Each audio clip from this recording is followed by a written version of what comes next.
You're listening to the Monocle Daily, first broadcast on the 9th of January 2025 on Monocle Radio.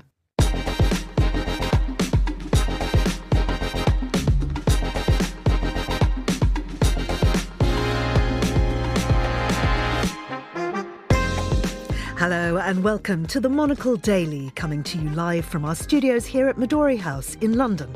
I'm Georgina Godwin. My guests Terry Stiastny and Sir William Patey will discuss the day's big stories, including how France and Britain's leaders plan to deal with Donald Trump, what to do with Islamic State supporters detained in Syria, should governments have diplomatic relations with the Taliban, as India's just announced it plans to do, and do days off boost the economy? Stay tuned. All that and more coming up right here on the Monocle Daily.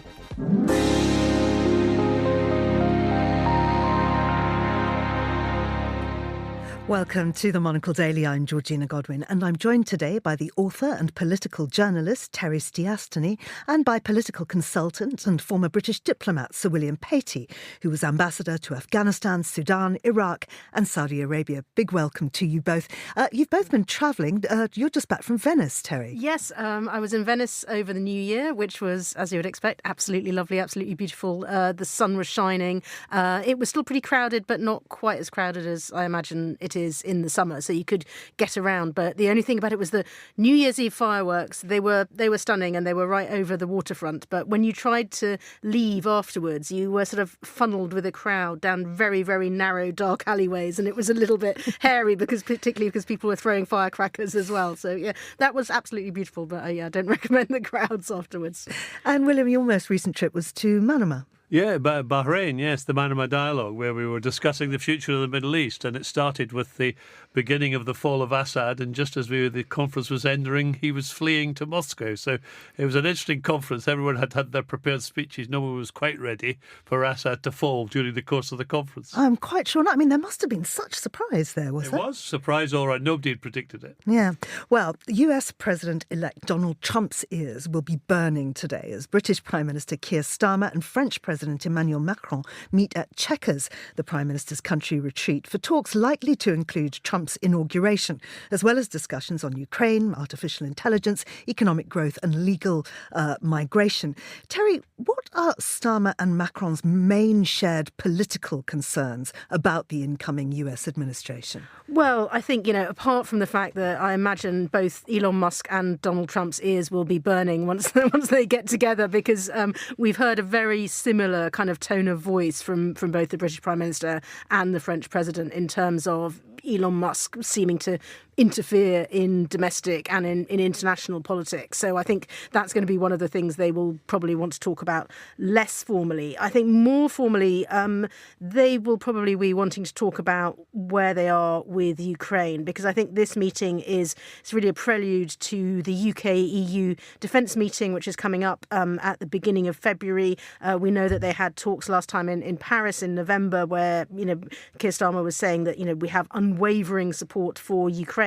And obviously, the equation, the balance is going to tilt once Donald Trump is inaugurated. So, I think although there are these other issues as well, they want to talk about migration, and Keir Starmer's being particularly keen to push what he is going to do about people traffickers and people smuggling. And of course, he needs Emmanuel Macron's help to try and get some of those things through. I think it's really, the big strategic picture that they're going to want to look at.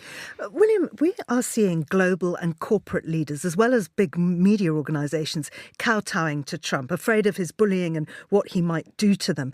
I wonder if France and Britain, how they manage to balance their relationship with Washington without either capitulating or being embroiled in horrible animosity. Well, I think it's a difficult balance for them. The US is an indispensable ally, but they're pretty clear that President Trump is going to be an unpredictable president. And it's part of a trend in which Britain and France have been pushed closer together, given Donald Trump's ambivalence toward NATO, their views that Ukraine must be assisted to resist Russia. So they will want to strengthen their common view and to present a united front to the incoming American president without strength in numbers, I think, is the will be the saying. I don't think we're going to see the obsequiousness that we've seen from the American oligarchs kissing the feet of Donald Trump for business reasons and because they know how vindictive he can be towards them. But they are national leaders, and they will have to protect their national interests. And the United States is, as I say, an indispensable ally. So they'll have to deal with what they find and hope that Trump is a bit less unpredictable and more amenable on subjects like Ukraine, like Syria, and backing off from some of his more outrageous statements vis-a-vis Greenland. When the idea of putting pressure on a NATO ally to take its territory is unprecedented. I mean, do you think that there will be a realisation at some point that from Trump that bullying doesn't amount to foreign policy? I think it's hard to tell how much at this stage, is he just really exaggerating to kind of make a point so that, he can come in and say, yes, I'm going to take over, Canada, Greenland, the Panama Canal. And then actually, once he's in office, obviously those things might just fade away and he has them there as a kind of a threat or an exaggeration. Or do we have to take him, at his word at the kinds of things he says? And I think, that's, going to be I would imagine, one of the more serious discussions that Starmer and Macron will have to have, particularly given that, one of the other main European powers, that Germany is in the middle of an election at the moment, so they're slightly not as present at the table as they might otherwise be. But I think, that's the difficulty really, is trying to work out how much of it is bluster, how much of it is, just making grand statements for the sake of it, and how much of it is actually serious policy. I mean, AI and tech, as you say, are bound to be big talking points. I mean, this has been highlighted by Mark Zuckerberg's announcement that he'll be dropping fact-checking on his platforms. Does this put Meta at odds with the UK and European laws on data and data protection and so on? Well, it's likely. I mean, the EU is looking at legislation to put an onus on platforms as they do on publishers. I mean, the big debate is that these social media platforms, should they be treated like publishers of newspapers and magazines who are held to account for what appears on their platform? And certainly the EU there is certainly the prospect of a clash between the United States and the EU over how these social media platforms are regulated. And I imagine they will all expect their new pal in the White House to go into bat for them. As you were saying, Terry, Elon Musk, of course, is Trump's great ally. He's been targeting Keir Starmer personally. Do we know why? And has he attempted to interfere in France in the same way? I don't, to my knowledge, I don't think he has been intervening in France in quite the same way. I mean, he seems to have targeted this mostly at Germany, where he has been expressing support for the far right, for the AfD, and also in the UK, where he was, first seemingly on very good terms with Nigel Farage and Reform, and then suddenly changing his view about this and saying that, Nigel Farage should be replaced as the leader of the Reform Party with somebody else. And Elon Musk has been really drawn into this argument about grooming gangs and the extent to which they have been punished or not. And of course, Keir Starmer pointing out rightly that there have been absolutely loads of inquiries over the last 10 years into the situation there, and saying that, Musk is really just sort of pushing misinformation. But I'm not sure what actually got him so interested in this in the issue in the first place. But his attacks on not only Keir Starmer, but on Gordon Brown and on Jess Phillips, one of the ministers who's in charge of safeguarding, which really amount to pretty much a kind of incitement of, Jess Phillips, the minister, has now had to be under police protection because she is so worried about the kind of threats that are being made against her. So, his intervention, it might be ill-informed, but it really has real-world effects. And the economy, of course, is going to be a very big issue for both countries. It's of concern to Britain and France. Trump's promised tariffs on Europe as a whole. I wonder what the conversation will centre on in that regard, and how together France and Britain are in terms of fighting back on this. Well, it's very tricky for Britain because, the EU will be able to act collectively. Britain's kind of there on its own. but the tariffs are just as likely to apply to us as they are to the European Union across the board.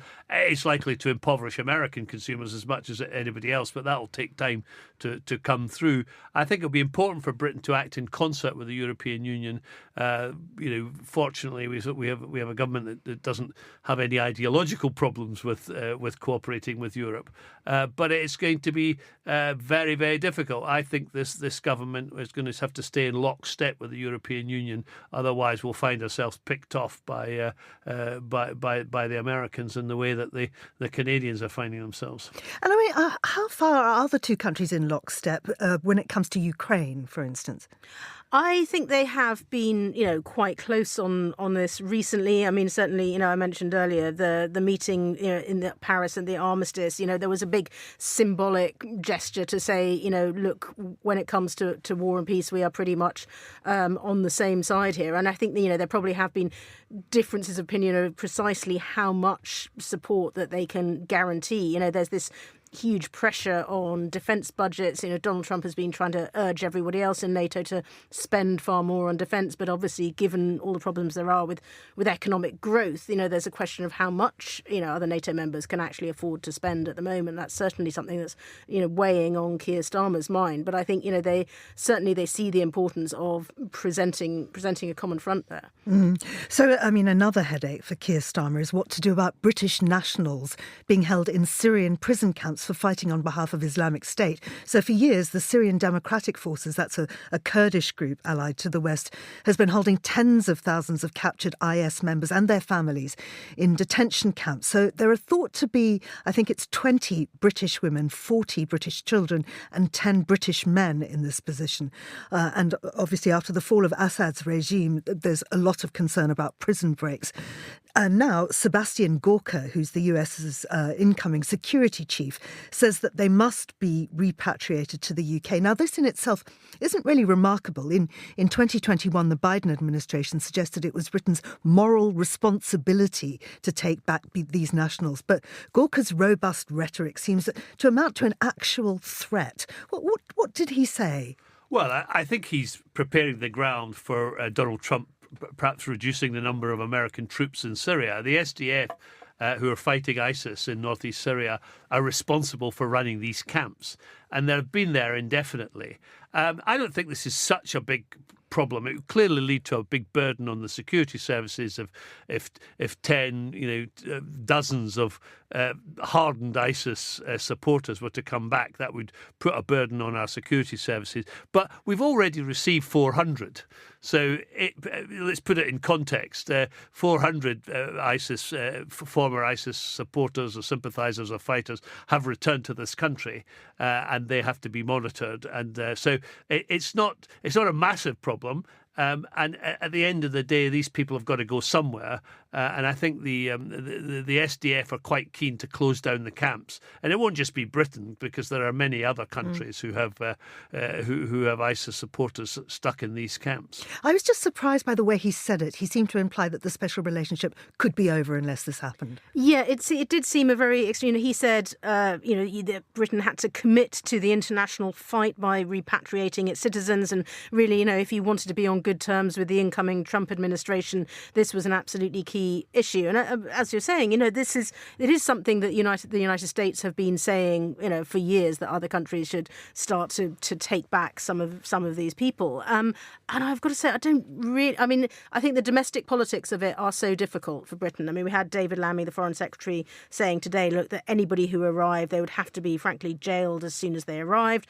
I guess, there would have to be a process for that. But there are some cases in Britain, particularly the case that comes to everybody's mind is the case of Shamima Begum, who was a young girl from East London who went out to go and join ISIS. I think she was only about 15. She'd since been there. She'd had children in the camps, and she has been deprived now of her British citizenship because she was a dual national. Has been told, she's appealed and had various court cases, been told basically, no, you can't come back because we no longer consider you British. And I think sort of a lot of the public reaction would be, we don't want people who are, former ISIS ISIS sympathisers coming back if there's any way possible. I mean, yes, there's a whole question about should you deprive people of their citizenship but just because they are entitled to be a citizen somewhere else. But I think there would be such a worry about what are the risks of these people? What are the failings if people fail to monitor them and some, terrorist attack happens or something that can be traced back to it? I don't think any political leadership currently wants to take on that risk if they don't have to. I mean, what happens to people like Begum, who no longer has a nationality? I mean, she's not British. Well, she's in a different category. She's been told that she's entitled to Bangladeshi citizenship and she should go to Bangladesh, but Bangladesh have said they don't want her. In the case of dual citizens, the British citizenship will be withdrawn. So the only people we are essentially talking about are mono citizens, British citizens who have no other nationality. There is nowhere else for them to go but back to Britain. But for anyone who has a dual citizenship, the position has been pretty clear. Your British citizenship can be withdrawn. So, I mean, nobody wants these people back. But, the SDF, given the new circumstances in Syria, the chances are that these camps will be wound up. I mean, do we know what the former al-Qaeda affiliate HTS, the group that dislodged Bashar al-Assad, wants done with the detainees? Have they spoken about this? I don't know what they've said about that, but I can imagine, if you're trying to regain control of a country that's in such turmoil, you don't want anybody whose affiliations aren't necessarily to your country any more than you already have to be there. So I imagine that you wouldn't want to have people in a camp in your country if you don't absolutely have to. I mean, what they have said is that they want Syria to remain united and not to be split up into separate areas. So if they're looking to have an all-inclusive government, they'll be looking for that territory run by Kurds, run by the SDF, to be part of this new national government. I think what the SDF does with ISIS supporters is obviously critical to what happens to ISIS as a whole, and clearly I think the HTS and the new Syrian government will not want ISIS operating from its territory for all the problems that brings with it. Now, of course, no guidebooks exist on how to run a government for groups operating under terrorist designations, as HTS is. But perhaps countries wishing to engage with Syria could learn from Afghanistan. No country has yet officially recognised the Taliban as legitimate leaders of Afghanistan, but India has now pledged to collaborate with the group, and that's in order to undertake development projects in the very impoverished nation. William, as a former British ambassador to the country, you'll know better than most what the current situation there is now. Well, it's pretty grim. We all hope that the Taliban would be Taliban 2.0, that they might they might modify their position that we'd come to know and love on women, but it's got worse. I mean, they've gone backwards, and there's no sign that attempts to use development assistance recognition as a tool to gain moderation of these policies is working. I'm not suggesting we should engage, but from an Indian point of view, this is realpolitik. India wants to limit Pakistan's influence in Afghanistan. It wants to ensure that terrorist groups who've previously attacked India don't operate from Afghanistan. So they will have strong national interests in having at least a good working relationship with the Taliban. And frankly, the Indians will care less about the position of women than some other countries. So I think this is realpolitik on the part of the Indians. And is it academic to ask if we should engage with the Taliban? Does the Taliban, in fact, want to engage? Well, they're not unified at the moment. There is a debate going on within the Taliban. There are some Talibs who would actually like their daughters to go to school, who would like to moderate, but the leadership is as conservative as it gets, and there's no sign that they're going to moderate. And their willingness to endure quite serious economic hardship and quite serious difficulties is way beyond our comprehension. That the future development of Afghanistan will be dependent on Afghanistan engaging with the wider world, development assistance coming, but they do not appear willing to pay any particular price for that or to moderate their extremist views in any way. I mean, how can one balance the appalling abuse of human rights in the country, particularly against women, when seeking to have any kind of official relationship? Well, I think the difficulty here is exactly that, India's saying that some of the issues that they want to work with are development projects. They are things like health projects. They are things like rehabilitation of refugees. And I think there is a certain case to say possibly some of the people who are most affected by lack of healthcare are going to be women. They're going to be women and children. But if you can't guarantee that they are actually able to access, any of that healthcare, you've got to try and put some conditions on it. And if women are told they can't even now train as midwives, which was one of the few areas of education that was still open to women in Afghanistan, it's really difficult to have that as a starting point to say we will offer you any kind of development assistance or healthcare assistance if you're not going to make that available to a lot of the people who are most going to need it. And so, yes, the Taliban government, it does exist. It is a fact on the ground, and probably we will have to have some kind of discussions with them. It doesn't necessarily go as far as recognising them or as, having those kind of relationships unless there is some progress in terms of helping people who need it. I mean, this is where diplomacy comes in, isn't it? Yes, I mean, we are talking to the Taliban, British government. We have a special representative for Afghanistan. We meet the Taliban in Kabul and in Doha. We're talking to them. And I think it's right that we say to them, look, we're ready to provide development assistance, but not if it excludes women, not if women are to be shut and locked away in homes. Not if the latest measure is that NGOs are not allowed to employ women. So I'm not quite sure, given that under the Taliban rule, women are not allowed to have contact with strange men. If the NGOs are all staffed by men, how they're going to reach out to the women? So there's a complete disconnect here. So I think we probably just have to hang tough for the time being, and make the point to the Taliban. This is, and I think the real onus is on Islamic countries. I mean, I really would call on countries like the UAE and Qatar and Saudi Arabia to appeal to the Taliban on religious grounds. Say, look, this isn't Islam. We're Islamic countries. We respect Islam. We have strict Islamic laws.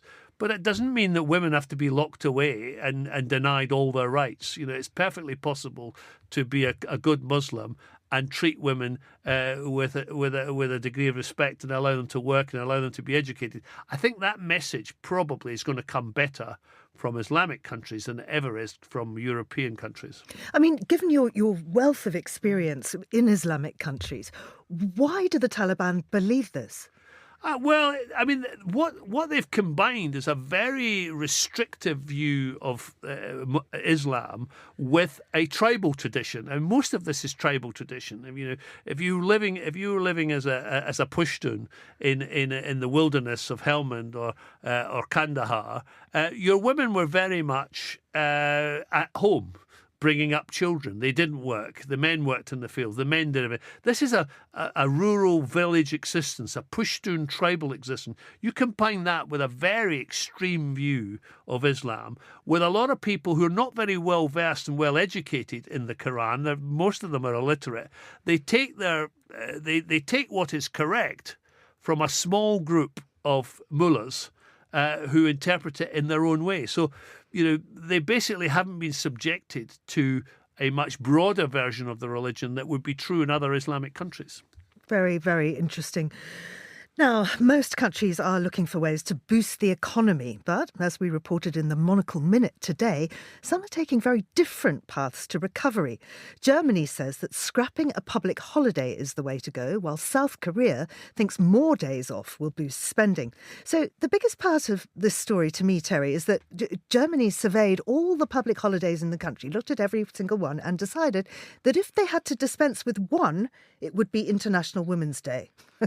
But I was quite surprised to discover that was a day off in Germany. I mean, I was like, no, sort of, who gets the day? Do you really? I don't usually expect the day off. Well, perhaps we should start agitating for that. But was that surprising? I mean, I always thought that Germany was relatively behind equality and so on. Do we know why this particular day? I don't know, except perhaps that maybe it's not observed. It's observed, I think, it quite often in sort of Central and Eastern. It's kind of a day when people are supposed to give women flowers and things like that. But I think in most places it's not really observed as like a public holiday where you're going to, close the shops and, and allow everybody to have a rest. Yeah. But, so maybe that felt like one that was easily got rid of. It's not a religious one. It's not something that's a very long tradition. So, maybe it's, well, maybe women they don't believe they actually get the day off then. Do you have the figures there? How much would scrapping a holiday boost the economy? Well, there's a balance here because I think the thing is about, who actually gets a day off on a public holiday. So, I mean, I was interested. So, as I just said earlier, I was in Venice on New Year's Day. And in the UK, things like New Year's Day, Boxing Day, they tend to be holidays where you go shopping. You might not have to go to work, but you're going to go out and go to the shops and spend money elsewhere in pubs or in restaurants. In Italy, New Year's Day was very much all the shops were shut. Even supermarkets and a lot of the essential shops. So they took it more seriously. So you'd think a public holiday like that actually is not going to make you a lot of money necessarily as an economy, because it's not a day where people are necessarily going out and shopping because you can't, because it's closed. Whereas I think in the UK, it tends to be, you get lots of sales pitches, go to the pub, buy loads of food, go and do your shopping. And so it could potentially be more of a boost for the economy, whereas maybe in some other countries it is literally go home, stay at home and the economy closes down. And I guess that scenario that Terry mapped out about people going shopping is what South Korea is aiming for. Yeah, so South Korea seems to have picked a day that allows them to have a broader holiday. So people will go on holiday, they'll spend, they'll fly, they'll go to restaurants, they'll go to hotels. So they see that as a boost to the economy. I suspect the Germans think March the 8th still pretty cold. I mean, we don't have a public holiday, I don't think, till Easter. The first one we have is Easter, late March, early April.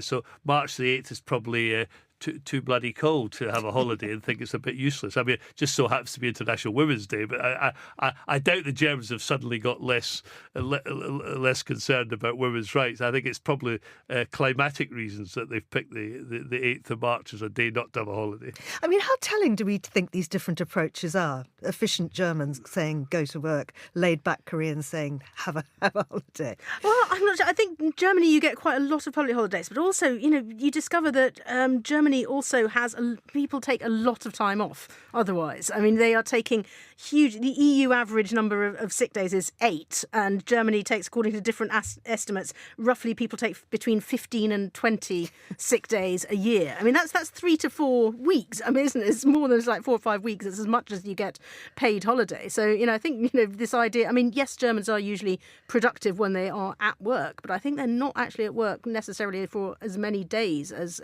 some other countries are. Yeah, so if they're not given the day off, they might just take it anyway.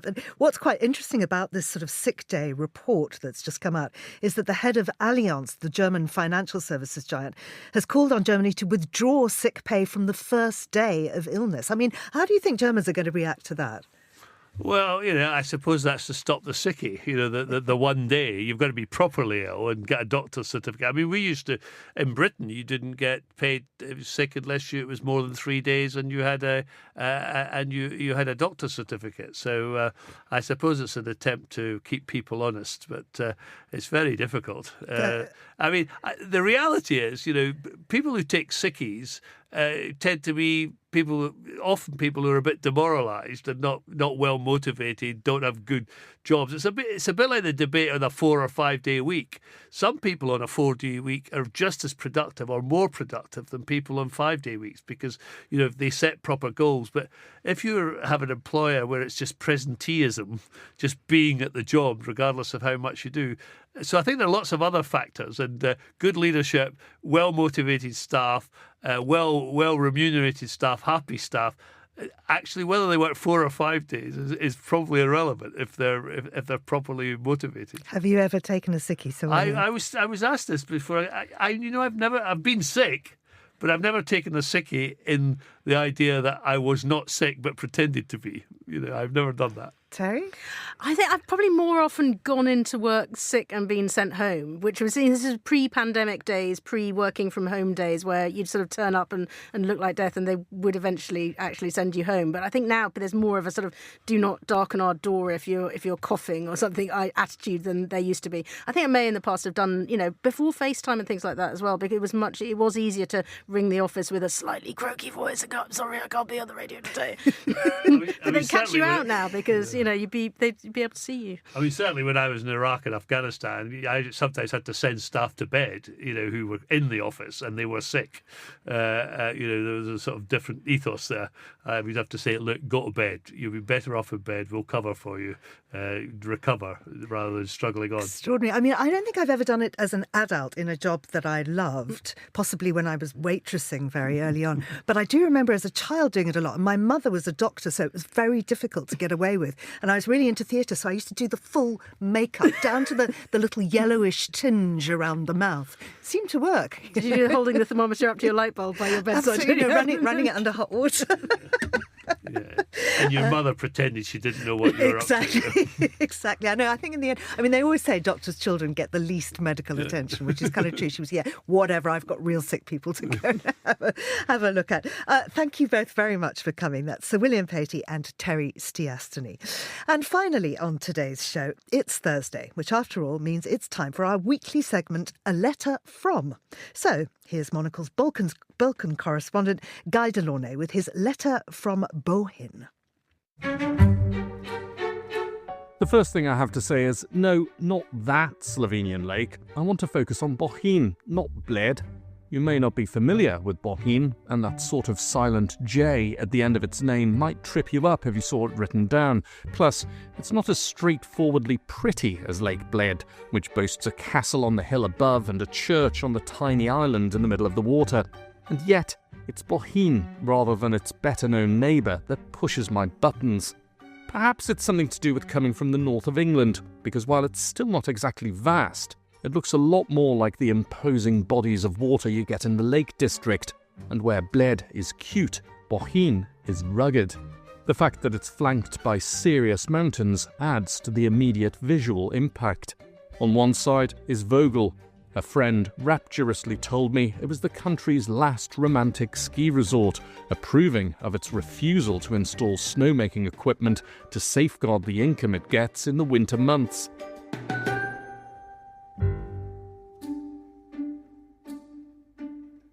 Thinking is that resisting climate change is futile and that the future is in sustainable all-season nature tourism. Plonking clusters of snow cannons across the mountainside is at odds with such a vision, so for Vogel, it's real snow or nothing. Whatever the time of year, when you jump off the cable car at the top of Vogel, you'll have a glorious view to the opposite side of the lake and the symbol of the country itself. The depiction of Mount Triglav's triple peak on Slovenia's flag is all that distinguishes it from the almost identical Slavic tricolour of its near homonym, Slovakia. According to national mythology, one can only become a true Slovene by making an ascent of Triglav, but the climb isn't one for bluffers. It's best to choose the milder months and get a guide if you're determined to embrace your Slovenian identity.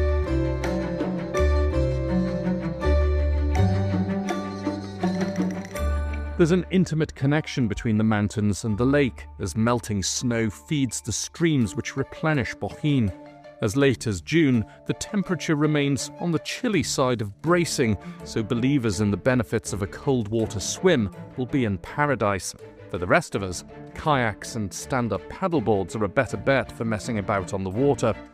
So what's wrong with this picture? In many respects, nothing at all. But on my first visit to Bohinj, almost a decade ago, there was a very obvious blind spot in the shape of the lake's hospitality offering. Somewhere so beautiful should have equally glorious places to eat, drink and stay. And by that, I mean something a little bit better than a choice between sausage and pizza washed down with industrial lager in a legacy hotel from the Yugoslav era. That's why my subsequent visits to Bohinj were day trips with lunch brought from home. But things have been changing in the past few years, with a steady stream of new openings making Bohinj more than just an excursion for outdoor pursuits enthusiasts. The first clue was the arrival of Triglav Bohinj. This timbered boutique hotel and restaurant has a sprawling sun deck with panoramic views of the lake and the mountains. It makes for an ideal spot to watch the paragliders while sipping one of the wines carefully selected by co-owner and sommelier Damir Salkic. From there, it's just a stone's throw to the Michelin-listed Majerca, which offers a similar combination. You can tuck into Timi Rozic's locally sourced ingredients and Sebastian Maitzen's selection of Slovenian wines, then sleep it off in bright rooms and suites featuring blonde wood and outdoor saunas. The quality is as high as the surrounding peaks, but the prices are a lot less intimidating. Good trick if you can pull it off. As for the legacy Yugoslav hotels, at least one of them has enjoyed a serious glow-up.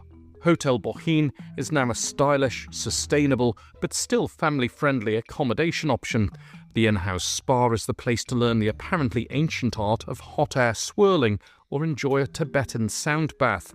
Otherwise, join Bohinj locals at the regular outdoor gatherings around the fire pit, or just tuck into dinner at the relaxed but nonetheless impressive restaurant. Or, if you want to get the Hollywood treatment, make for Fox on the Rocks. This chalet in the shadow of Mount Vogel offers a private chef and spa, a wine fridge full of Cristal champagne, and an outdoor hot tub with a view of the stars. Snow and skill allowing, you can even ski directly from the slopes to the swings in the garden. The glorious thing is that none of these developments take away from the glory of Bohinj. They just enhance it.